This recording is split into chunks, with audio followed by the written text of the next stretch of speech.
কোনো ধরনের কোনো অনুমতি ছাড়া সেগুলো তারা স্থানীয় বাজারে বিক্রি করার প্রচেষ্টা চালায়। সোহেল ভাই, এদের ডিস্ট্রিবিউশন প্রক্রিয়াটা কি, আর দ্বিতীয়ত হচ্ছে যে এরা কাদের কাছে, এই ব্যবসায়ীরা কারা, এদের আপনারা আইডেন্টিফাই করতে পেরেছেন কি? আচ্ছা, ধন্যবাদ। ব্যবসায়ীদের নাম এই মুহূর্তে আমরা বলতে পারছি না, আমরা এটা যেহেতু তদন্তের পর্যায়ে রয়েছে।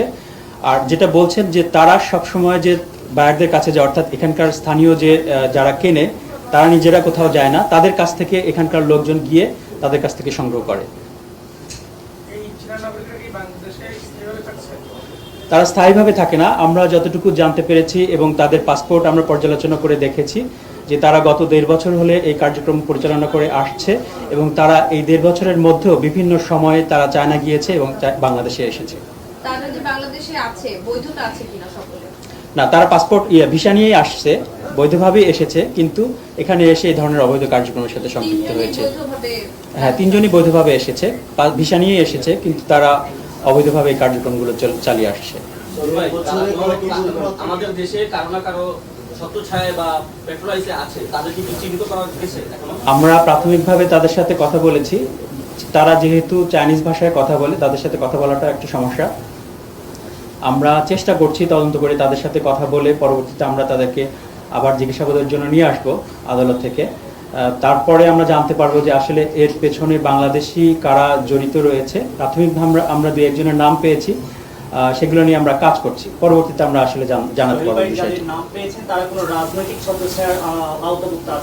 না, এই বিষয়ে আমরা এখনো পর্যন্ত নিশ্চিত হতে পারিনি যে কোনো রাজনৈতিক সম্পৃক্ততা রয়েছে, তারা ব্যবসায়ী।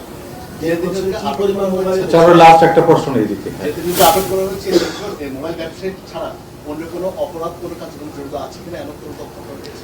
আমরা এখন পর্যন্ত এই মোবাইল সংশ্লিষ্ট বিষয়টাই পেয়েছি। অন্য কোনো অপরাধের সাথে জড়িত আছে কিনা সেটা আমরা বের করব, তদন্ত করে দেখব যে তারা আসলে আদৌ কোনো অপরাধের সাথে, অন্য কোনো অপরাধের সাথে সংশ্লিষ্টতা আছে কিনা। যদি থাকে তাহলে সেই আইনের আওতায় আমরা তাদের বিরুদ্ধে ব্যবস্থা নিব।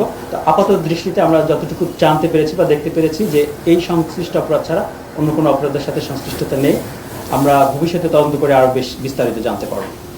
ধন্যবাদ। আজকে আমাদের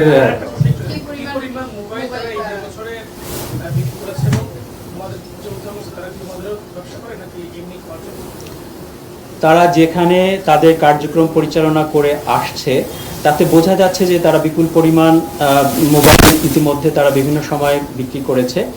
আসলে এখন পর্যন্ত কত সংখ্যক স্পেসিফিক এভাবে বলা যাবে না, যেহেতু আমরা কালকে অভিযান পরিচালনা করে 363টি মোবাইল উদ্ধার করেছি, পাশাপাশি আরও কিছু অ্যাক্সেসরিজ উদ্ধার করেছি। তাতে বোঝা যায় যে এটি এই পরিমাণটা একটু বোঝা যায়। আসলে এখন নিশ্চিত করে এভাবে বলা যাচ্ছে না যে গত 1.5 বছরে কত সংখ্যক করেছে, তো বোঝা যাচ্ছে যে এটা বিপুল সংখ্যকই হওয়ার কথা। একটা প্রশ্ন আছে যে ওরা যে মোবাইলগুলো বিক্রি করছে সেগুলো সাধারণ মানুষ, আমরা যারা কিনবো তারা কিভাবে বুঝবো? এটা আসলে বুঝতে গেলে এটা যেহেতু আমাদের সাধারণ মানুষ যারা কিনছে তারা কিন্তু সাধারণ দোকান থেকেই কিনছে, বিভিন্ন যে মার্কেট রয়েছে, মার্কেটে যে দোকানগুলো রয়েছে সেখান থেকে কিনছে। কিন্তু কেনার ক্ষেত্রে আসলে সচেতন হওয়া দরকার সাধারণ জনগণের। তারা যেন অবশ্যই বৈধভাবে আমদানি করা যে সকল মোবাইল রয়েছে, যেগুলো অফিসিয়াল ফোন, সেগুলোই কিনতে উৎসাহিত করা উচিত। কারণ এই অবৈধভাবে নিয়ে আসা সেগুলো চোরাই হতে পারে, সেগুলো কোনো অপরাধের সাথে সংশ্লিষ্ট থাকতে পারে। সেক্ষেত্রে সাধারণ জনগণের অবশ্যই সচেতন হতে হবে, তারা যেন বৈধভাবে আমদানি করা মোবাইলগুলাই যেন ব্যবহার করে।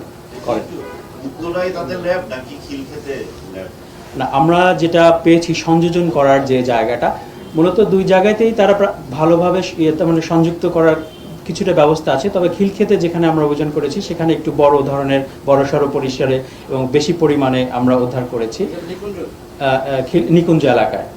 তো সেখানে একটা বড় ধরনের আমরা যন্ত্রপাতি বা ল্যাবের অবস্থান পেয়েছি।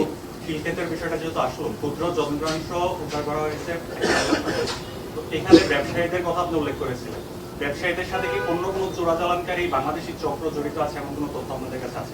এটা আসলে আমরা তদন্ত করে বলতে পারবো। এখনই প্রাথমিকভাবে আমরা জাস্ট কালকে অভিযান পরিচালনা করেছি, তাদেরকে জিজ্ঞাসাবাদ করা হবে, পরবর্তীতে আমরা এটা আসলে জানতে পারবো। ধন্যবাদ। আজকে আমাদের যে উদ্ধার সংক্রান্ত প্রেস ব্রিফিং এখানে সমাপ্ত। আপনাদের সহযোগিতার জন্য আন্তরিক ধন্যবাদ। জি,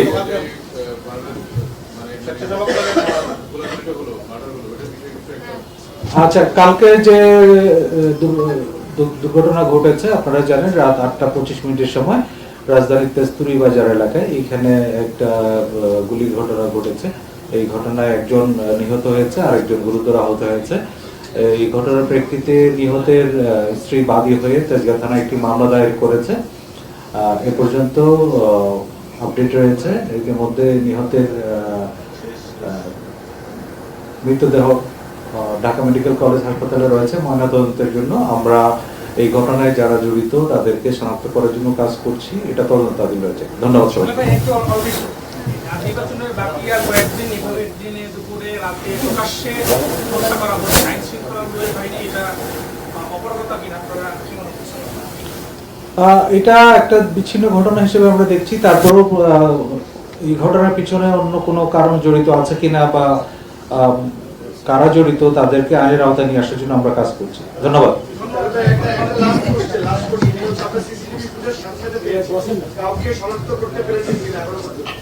আমরা ঘটনাস্থলে সিসিটিভি ফুটেজ সংগ্রহ করেছি, সেটা বিশ্লেষণ করেছি এবং ঘটনায় যারা জড়িত সম্ভাব্য তাদেরকে সিসিটিভি ফুটেজ বিশ্লেষণ এবং গোয়েন্দা তথ্যের ভিত্তিতে শনাক্ত করার জন্য চেষ্টা চালিয়ে যাচ্ছে।